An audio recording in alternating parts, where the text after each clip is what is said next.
to study the environmental studies subject from the computer department.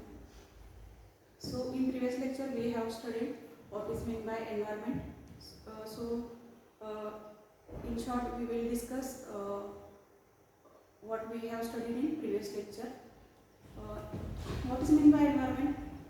We are surrounded with various things like so for example in classroom we are surrounded with benches, classroom, building.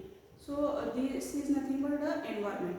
So likewise we are surrounded with various things is nothing but environment.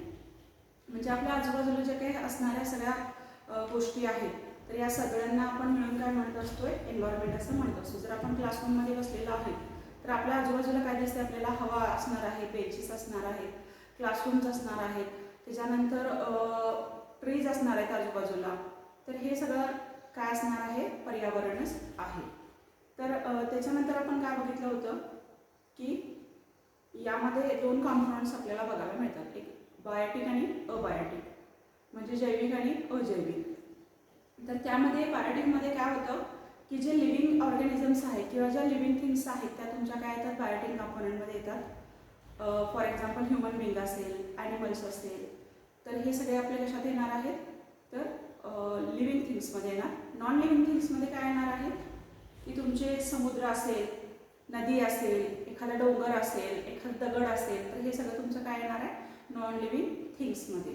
Non living things काय होत नाहीत, त्या स्वतःहून एका जागेपासून दुसऱ्या जागेला जात नाहीत, तर त्यांना कोणीतरी उचलून ठेवावं लागतं किंवा त्यांचे जे एक प्लेस असेल तर ते अनदर प्लेसला मूव्ह होत नाही. फॉर एक्झाम्पल जर एखादा दगड बघितला आपण तर दगड जो एका जागेला असेल तर तो हलणार आहे का नाही, तर त्याला आपल्याला उचलून दुसऱ्या जागेला ठेवलं पाहिजे, त्यालाच आपण नॉन लिव्हिंग थिंग्स असं म्हणतो. त्याच्यानंतर आपण बघितले होते वेगवेगळे सेगमेंट्स बघितले होते. त्याच्यानंतर टाईप्स ऑफ एन्व्हायरमेंट बघितले होते. तर टाईप्स ऑफ एन्व्हायरमेंटमध्ये कोणकोणते बघितले होते आपण की त्यामध्ये नॅचरल, मॅनमेड, सोशल आणि सायकोलॉजिकल एन्व्हायरमेंट असे 4 टाईप्स बघितले होते. त्याच्यानंतर सेगमेंट्समध्ये कोणकोणते बघितले होते ॲटमॉस्फिअर, ट्रोपोस्फिअर, त्याच्यानंतर बायोस्फिअर यासारखे आपण सेगमेंट्स बघितले होते. तर आजच्या लेक्चरमध्ये आपल्याला बघायचं आहे की एन्व्हायरमेंटल इश्यूज कोणकोणते असतात आणि त्या आपल्याला इन डिटेल काय करायचं आहे डिस्कस करायचं आहे. तर फर्स्ट आपण बघूयात what are the environmental issues and what is mean by environmental issues.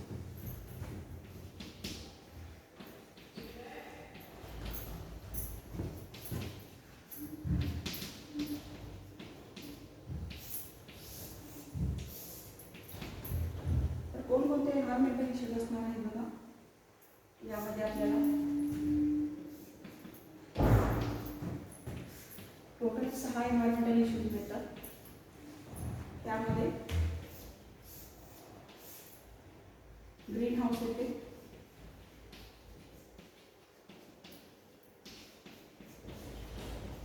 Green house effect आहे. सेकंड जर आपण बघितला तर यामध्ये ग्लोबल वॉर्मिंग, त्यानंतर आहे तो क्लायमेट चेंज,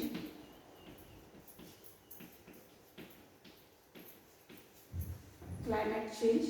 त्याच्यानंतर क्लायमेट चेंज नंतर ॲसिड रेन, त्यानंतर आहे तुमचं ग्रीन हाऊस इफेक्ट झाला, global warming, climate change, acid rain. त्याच्यानंतर अजून एक आहे तो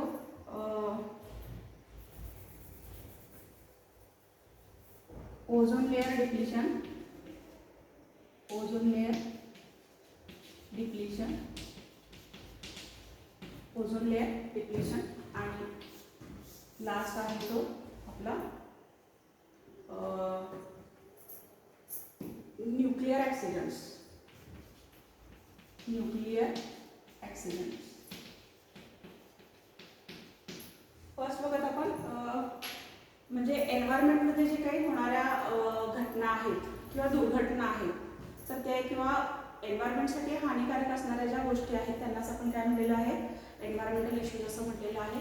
तर या इश्यूजमुळे काय होणार आहे, एकतर एन्व्हायरमेंटला सुद्धा याचा अफेक्ट होणारच आहे त्यासोबतच प्लांट्स असतील म्हणजे वनस्पती असतील, प्राणी असतील, मनुष्य असेल किंवा जे काही आपलं साईडचे जे काही सगळं वातावरण आहे तर त्याला सुद्धा काय होऊ शकतो, ह्या एन्व्हायरमेंटल इश्यूजमुळे इफेक्ट होऊ शकतोय.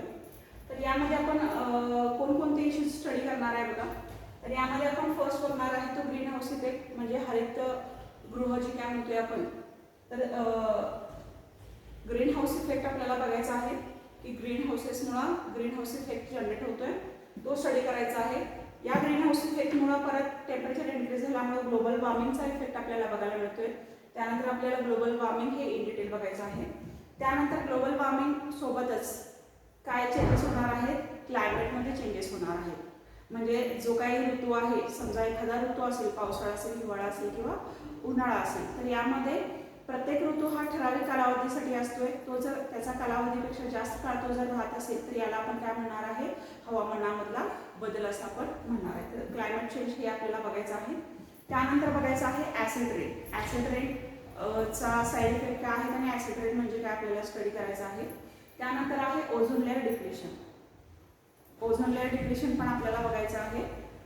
ओझोन लेअरचा उपयोग काय आहे की सूर्यापासून जी काही निघणारी जी अतिनील किरणं आहेत तर ती काय होतात, जेव्हा पृथ्वीवर पोचल्यानंतर त्या ज्या काही अतिनील किरणांमुळं मनुष्य प्राण्यांना किंवा वनस्पतींना वेगळ्या प्रमाणात काय होत असतात, साईड इफेक्ट होत असतात. तर मनुष्य प्राण्यांना स्किन डिसीजेस किंवा कॅन्सर यासारखे आजार होऊ शकतात. तर ओझोन लेअरचा आपल्याला स्टडी करायचा आहे. त्याच्यानंतर म्हणजे ओझोनची पहिली महत्त्व काय आहे आणि त्याचे डिप्लेशन कशा पद्धतीने होते आणि त्याचे होणारे साईड इफेक्ट्स बघायचे. त्यानंतर बघायचं आहे न्यूक्लिअर ॲक्सिडेंट्स. आपल्याला माहीत आहे की वेगवेगळे काय आहेत एनर्जी जनरेशनसाठी प्लांट्स आपण वापरतोय. तर यामध्ये न्यूक्लिअर पॉवर प्लांट जो काय आहे, जो काही औष्णिक जे काही विद्युत केंद्र आहेत तर तिथे जर ॲक्सिडेंट्स झाले तर त्यापासून खूप मोठ्या प्रमाणामध्ये हानी होत्या, मनुष्य हानीसुद्धा होत्या. म्हणजे ह्युमन हेल्थला सुद्धा प्रॉब्लेम्स होतात. तसंच एन्व्हायरमेंटमध्ये तिथे साईड इफेक्ट्स बऱ्याच वर्षांसाठी सुद्धा राहत असतात. तर ते पॉईंट्स आपल्याला न्यूक्लिअर ॲक्सिडेंट्समध्ये बघायचं आहे. तर हे आपले एन्व्हायरमेंटल इश्यूज आहेत. त्या कोणकोणते आहेत, green house effect, global warming, climate change, acid rain, ozone layer आणि न्यूक्लिअर ॲक्सिडेंट. तर आपण वन बाय वन बघूयात. त्यामधला फर्स्ट बघूयात आपण ग्रीन हाऊस इफेक्ट.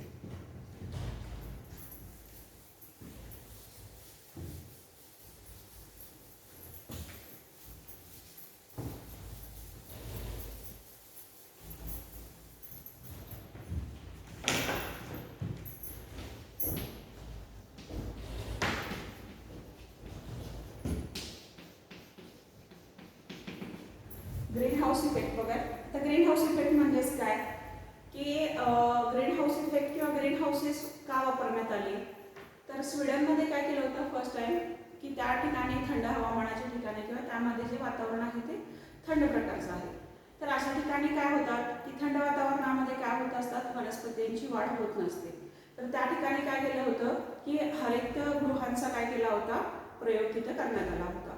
तर त्यामुळे काय व्हायचं की जे काही आपले सूर्यापासून निघणारे जी काही IR रेज आहेत म्हणजेच इन्फ्रारेड रेडिएशन जे आहे, तर जेव्हा इन्फ्रारेड रेडिएशन किंवा जी काही किरणं आहेत सूर्यापासून येणारी रेज आहेत ते काय होतात, पृथ्वीपर्यंत येतात. अर्थ सरफेसला परत रिफ्लेक्ट बॅक होणार आहेत ते वरच्या दिशेला.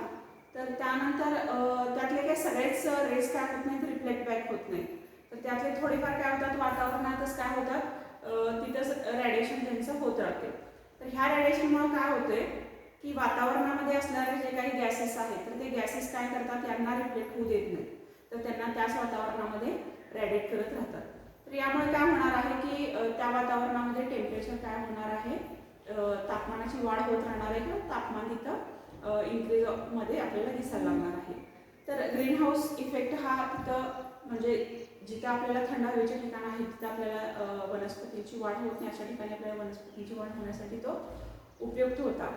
पण याचे आपल्याला साईड इफेक्ट बघायला मिळाले. जसजसे आपले ग्रीन हाऊसेस इन्क्रीज व्हायला लागलेले आहेत तसं ग्रीन हाऊसेसचा आपल्याला साईड इफेक्ट बघायला मिळाला आहे. म्हणजेच काय, तर ग्रीन हाऊसेसमुळं पहिल्यांदा डेफिनेशन बघा, what is mean by green houses. तर जे काही अर्थवरचं जे टेम्परेचर आहे ते इन्क्रीज व्हायला लागलेलं आहे due to the artificial greenhouses, जे काही ग्रीन हाऊसेस आहेत तर त्यांच्यामुळे काय व्हायला लागले, अर्थवरचं जे टेम्परेचर आहे ते इन्क्रीज व्हायला लागलेलं आहे. तर त्यांनाच आपण काय म्हणणार आहे, ग्रीन हाऊस इफेक्ट असं म्हणणार आहे, कारण ग्रीन हाऊसेसमुळे टेम्परेचरमध्ये वाढ व्हायला लागला. तर त्याच्यानंतर हे जे काही गॅसेस आहेत ग्रीन हाऊसमधले, की जे रिस्पॉन्सिबल कशासाठी आहेत, ग्रीन हाऊस इफेक्टसाठी, तर त्यालाच आपण काय म्हणणार आहे, ग्रीन हाऊस गॅसेस असं म्हणणार आहे. तर ग्रीन हाऊस गॅसेसमध्ये कोणकोणते गॅसेस येतात बघा. त्यामध्ये कार्बन डायऑक्साईड असेल, म्हणजे CO2 आपला, मिथेन जनरेट होतोय, त्याच्यानंतर वॉटर वेपर्स जनरेट होतात. वॉटर वेपर्स म्हणजे बाष्प तयार होते त्यामध्ये. त्याच्यानंतर मिथेन झाला, त्याच्यानंतर नायट्रस ऑक्साईड्स आहेत, क्लोरोफ्लोरोकार्बन्स आहेत. तर ह्यासारखे वेगवेगळे गॅसेस काय होतात ग्रीन हाऊस इफेक्टमुळं, हे गॅसेस काय होतात, ग्रीन हाऊस इफेक्टमध्ये हे गॅसेस जनरेट होतात. तर हे गॅसेस कशासाठी उपयुक्त आहेत, तर जे आपलं वातावरण आहे ते गरम ठेवण्यासाठी किंवा त्यातल्या तापमानाची वाढ होण्यासाठी आपण हे काय करतो, गॅसेस यूज करतो. तर याचा जरा मोठ्या प्रमाणामध्ये जर वापर, त्यामध्ये काय होणार आहे, मोठ्या प्रमाणामध्ये वापर झाल्यामुळं जे काही टेम्परेचर आहे त्याचे साईड इफेक्ट्स आपल्याला बघायला मिळाले. टेम्परेचर वातावरणामधलं खूप प्रमाणामध्ये वाढायला लागलेलं आहे. तर हे झालं तुमचं ग्रीन हाऊस. तर ग्रीन हाऊसमध्ये बघा, आता समजा एखादं हे ग्रीन हाऊस असेल तर हे काय असणार आहे, पॅक असते. इथं आपली काहीतरी रोपं लावलेली असतील, हे आपण एखादी काहीतरी झाडं लावलेली आहेत. तर ही जी झाडं लावलेली आहेत, हा जो आपला सूर्य आहे, सूर्यापासून जी काही किरणं येणार आहे तर ती किरणं पोचणार आहे तिथं, परत काय होणार आहे, रिफ्लेक्ट बॅक होणार आहे. थोडी किरणं काय होणार आहे तिथं आतमध्येच काय होणार आहे, ती परत रॅडिएट होत राहणार आहे. लक्षात येते बघा, हा जो काही ग्रीन हाऊस आहे, ग्रीन हाऊस आहे, यामध्ये हा जो आपला सन आहे, सन पासून येणारे जे रेडिएशन्स आहेत ते तुमच्या इथे काय होणार आहेत, पिकं आहेत, क्रॉप्स आहेत किंवा पिकं आहेत, रोपं आहेत. तर या झाडांना काय होणार आहे, ते वनस्पतींना सूर्याची किरणं मिळणार आहे, थोडी रिफ्लेक्ट होणार आहे, थोडी काय होणार आहे, तिथंच रॅडिएट होत राहणार आहे, म्हणजे तिथंच. त्यामुळे ग्रीन हाऊसेसमध्ये काय होते, टेम्परेचर इन्क्रीज व्हायला चालू होते. तर हे जे काही गॅसेस आहेत, तर हे गॅसेसमुळं काय होणार आहे, मोठ्या प्रमाणामध्ये वातावरणामध्ये टेम्परेचर वाढायला लागणार आहे. ग्रीन हाऊस इफेक्ट लक्षात आला का. ग्रीन हाऊसेस जे काय आहेत, म्हणजे हरित गृह जे आहेत आपण म्हणतोय, तर त्या गृहांमध्ये काय केलं जातं की आपण काय करतो, आर्टिफिशियली आपण त्यामध्ये रोपांची काय करत असतो, वाढ करत असतो. तर हा झाला ग्रीन हाऊस. आता याचे साईड इफेक्ट काय काय होणार आहेत बघा. साईड इफेक्ट काय काय असणार आहेत, तर ग्रीन हाऊसेसमुळे जे काही अर्थवरचं टेम्परेचर आहे ते इन्क्रीज होणार आहे. यामुळं वेगवेगळे आजार निर्माण होणार आहेत. तर ग्रीन हाऊसेसचा ॲनिमल्सवर, प्लांट्सवर आणि क्लायमेटवर काय इफेक्ट होतो बघूयात आपण. तर ग्रीन हाऊसेसचा ॲनिमल्सवर काय इफेक्ट होणार आहे की टेम्परेचर वाढल्यामुळं वातावरणातलं प्राण्यांमध्ये वेगवेगळे आजार पसरणार आहेत. म्हणजेच त्यामध्ये कोणता असेल तर आपला डायरिया असेल, मलेरिया असेल, तर यासारखे आजार काय होतात, डायरिया असेल तर यासारखे आजार काय होतात, प्राण्यांमध्ये पसरायला चालू होतात. तर यासाठी आणि उपयुक्त काय पडतात, जे काही कीटक आहेत तर ते काय करतात, हे आजार पसरवण्यासाठी आणखी मदत करतात. तर तापमानाची वाढ झाल्यामुळं प्राण्यांमध्ये वेगवेगळ्या प्रकारचे आजार काय होणार आहेत, पसरणार आहेत. वनस्पतींवर त्या पद्धतीनं परिणाम होणार आहे बघा वनस्पतींवर. तर वनस्पती जे काय आहेत तर त्यांची वाढ काय होणार आहे, खुंटणार आहे. त्याच्यानंतर त्याची जी गुणवत्ता आहे ती कमी होणार आहे, कारण तापमानाची वाढ झाल्यामुळं अति तापमान झाल्यामुळं वनस्पतींची वाढ व्यवस्थित होणार नाही आहे. त्याच्यानंतर क्लायमेटवर कसा फरक पडणार आहे बघा. याचा क्लायमेटमध्ये काय फरक पडणार आहे, तर आपल्याला समजा एखादं क्लायमेट आहे तर त्यामध्ये त्याच्यातल्या टेम्परेचरमध्ये काय होणार आहे, इन्क्रीज व्हायला चालू होणार आहे आणि त्या हवामानामध्ये किंवा त्या क्लायमेटमध्ये आपल्याला बदल झालेला अनुभवायला मिळणार. तर हे झाले आपले ग्रीन हाऊसचे साईड इफेक्ट्स. तर सेकंड बघायचं आपण, नेक्स्ट कोणता होता, तर ग्लोबल वॉर्मिंग.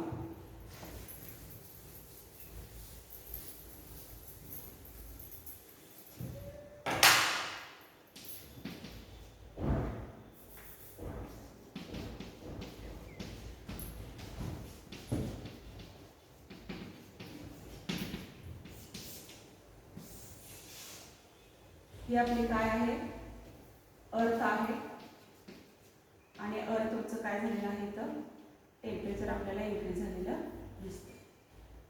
ही आपली अर्थ आहे आणि इथे आपल्याला काय दिसणार आहे, ही जनरेट झालेली दिसते. ही काय आहे, टेम्परेचर काय झालेलं दिसते आपल्याला, इन्क्रीज झालेलं दिसते.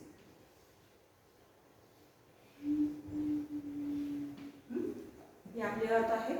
आता ग्लोबल वॉर्मिंग म्हणजेच काय की अशा प्रकारची जी काही ग्रीन हाऊसेस आहेत तर ग्रीन हाऊसेस इफेक्टमुळं राईज इन टेम्परेचर इन्क्रीज व्हायला चालू होते. म्हणजे जे टेम्परेचरमधली वाढ ही काय होणार आहे, सतत वाढत राहणार आहे, तापमानातली वाढ ही होत राहणार आहे. तर यालाच आपण काय म्हणणार आहे, ग्लोबल वॉर्मिंग असं म्हणणार आहे. तर ग्लोबल वॉर्मिंग कशामुळे होणार आहे तर ग्रीन हाऊसेस हे सुद्धा काय आहे, साईड इफेक्ट आहे. ग्रीन हाऊसेसचा साईड इफेक्ट म्हणजेच काय तर ग्लोबल वॉर्मिंग म्हणजे जागतिक तापमान वाढ, याला आपण म्हणणार आहे ग्लोबल वॉर्मिंग म्हणजेच काय, जगात जागतिक तापमान वाढ असं म्हणतोय. जी पृथ्वी आहे त्याचं जे काही टेम्परेचर आहे ते नॉर्मल न असता त्याचं टेम्परेचर काय दिसायला लागलेलं आहे, आपल्याला इन्क्रीज झालेलं दिसायला लागले. यालाच आपण काय म्हणणार आहे, ग्लोबल वॉर्मिंग असं म्हणणार आहे. तर ग्लोबल वॉर्मिंगमुळं काय काय होणार आहे बघा, ग्लोबल वॉर्मिंगमध्ये काय काय होणार आहे तर जे काही टेम्परेचर आहे ते इन्क्रीज झाल्यामुळं वेगवेगळ्या प्रकारचे आजार पसरू शकतात. जसं आपण म्हटलं की ग्रीन हाऊसेस इफेक्टमुळे टेम्परेचर इन्क्रीज झालं, त्यामुळं ॲनिमल्स आणि प्लांटच्या वेगवेगळे परिणाम भोगायला लागतात. तसंच ग्लोबल वॉर्मिंगमुळे सुद्धा काय होतात, स्किन डिसीजेस किंवा वेगवेगळ्या पद्धतीनं यामध्ये आपल्याला वेगवेगळे आजार काय होतात, उद्भवू शकतात. तर हे झालं आपलं ग्लोबल वॉर्मिंग. ग्लोबल वॉर्मिंग म्हणजेच काय, जागतिक तापमान वाढ कशामुळे होणार आहे, जी काही हरितगृह आहेत याच्यामुळे तापमानाची वाढ काय होणार आहे, सतत वाढत राहणार आहे आणि त्यामुळं जगातलं तापमान काय झालं, तापमान आहे ते मोठ्या प्रमाणामध्ये वाढलेलं आहे. याचे साईड इफेक्ट्स काय असणार आहेत, अँड तुमचे प्लांट्सवर, ॲनिमल्सवर, त्याच्यानंतर ॲक्वेरिक लाईफ जे आहे म्हणजे पाण्यामध्ये राहणारे जे काही जीवजंतू आहेत त्यांच्यावर सुद्धा त्याचा साईड इफेक्ट आपल्याला बघायला मिळतो. तर हे झालं आपलं what is mean bye global warming. Next बघूयात आपण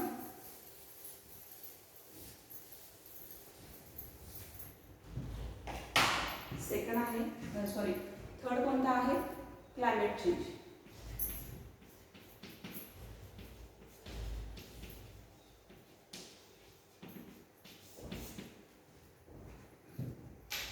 क्लायमेट चेंज म्हणजेच काय, हवामान बदल. आता हवामान बदल आपल्याला माहित आहे की डे टू डे लाईफमध्ये आपल्याला वेदर चेंज पाहिजे असते, बरोबर आहे. म्हणजेच काय, वातावरणामध्ये आपल्याला थोडाफार बदल पाहिजे असतो. पण आपल्याची अशी इच्छा असते की हवामान आहे ते काय पाहिजे, सेमच राहिलं पाहिजे. तर जर हवामान सेम राहत नसेल याचा अर्थ काय की तुमच्या त्या हवामानामध्ये काहीतरी बदल झालेला आहे. तर हवामानातला जो बदल आहे तो एक ठराविक कालावधीसाठी सेमच राहतोय. म्हणजे जे काही हवामान आहे तर ते 30 वर्षांपर्यंत, म्हणजे जे क्लायमेट आहे ते 30 वर्षापर्यंत काय राहते, सेम पॅटर्न त्याचा राहतोय.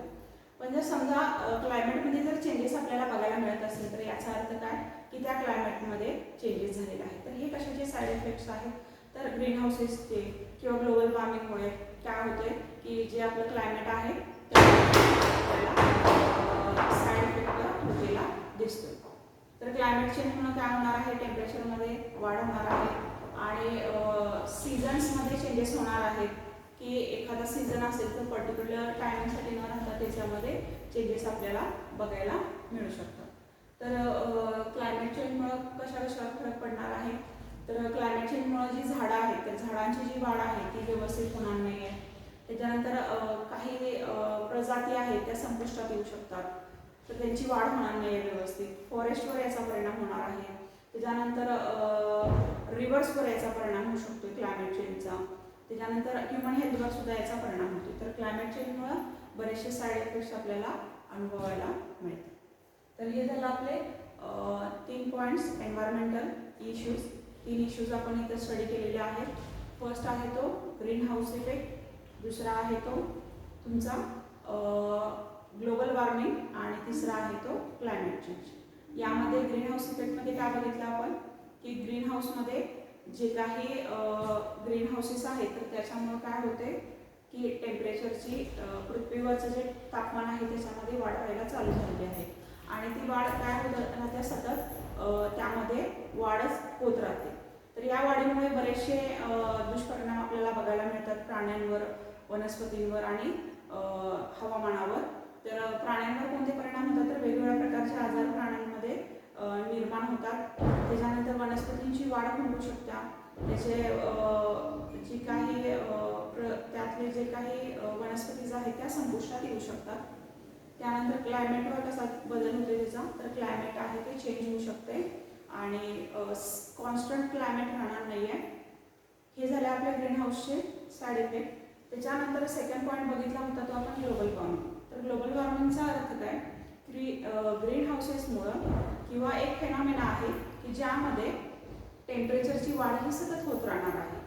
तर कशामुळे तर ग्रीन हाऊसेस इफेक्टमुळे काय होतात ग्लोबल वॉर्मिंग हे इन्क्रीज व्हायला चालू झालेलं आहे. ग्लोबल वॉर्मिंग म्हणजेच काय म्हणलेलं आपण जागतिक तापमान वाढ. तर ही तापमान वाढ झाल्यामुळे काय होणार आहे बघा, तापमान वाढीमुळे परत काय होणार आहे वेगवेगळे आजार पसरणार आहेत, जंगलांचा नाश होऊ शकतोय कारण वनस्पतींची वाढ व्यवस्थित होणार नाही आहे. त्याच्यानंतर बऱ्याचशा प्रजाती नष्ट होऊ शकतात. तर ही साईड इफेक्ट आपल्याला ग्लोबल वॉर्मिंगमध्ये बघायला मिळणार आहे. आणि शेवटचा पॉईंट कुठला आपला क्लायमेट चेंज. क्लायमेट चेंजमध्ये काय म्हटले आपण की आपल्याला काय वाटतं की जे काही दररोजचं वातावरण आहे ते काय हवं बदलत राहावं, पण जे हवामान आहे ते सेमच राहिलं पाहिजे. पण जर हवामान सेम राहत नसेल तर त्यामध्ये आपण काय म्हणू शकतो की त्या हवामानामध्ये काहीतरी बदल होतो किंवा त्या क्लायमेटमध्ये चेंज आपल्याला बघायला मिळतो. तर हा चेंज आहे तो काय असणार आहे चांगला नसणार आहे. त्यामुळं बरेचशा क्लायमेट चेंजमुळं बरेचसे आपल्याला परिणाम बघायला मिळू शकतात.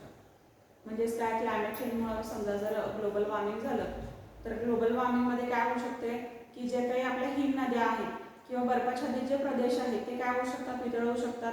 ते वितळल्यानंतर काय होणार आहे जे समुद्र आहे समुद्रातली जी पाण्याची पातळी आहे समुद्रातली जी काही पाण्याची पातळी आहे त्या पातळीमध्ये काय होणार आहे वाढ होणार आहे आणि जे काही समुद्रातली जवळची जी काही बेटं आहेत ती काय होणार आहेत नष्ट होणार आहेत. तर क्लायमेट चेंजमुळे अशा बऱ्याचशा गोष्टी घडू शकतात. तर आजच्या पॉईंटमध्ये आपल्याला 3च पॉईंट स्टडी करायचे होते, ग्रीन हाऊस इफेक्ट, त्याच्यानंतर ग्लोबल वॉर्मिंग आणि क्लायमेट चेंज. नेक्स्ट लेक्चरमध्ये आपण बघूयात ॲसिड रेन म्हणजे काय, त्याच्यानंतर ओझोन लेयर डिप्लेशन म्हणजे काय आणि न्यूक्लिअर ॲक्सिडेंट्स म्हणजे काय आणि त्याचे साईड इफेक्ट्स. Thank you student.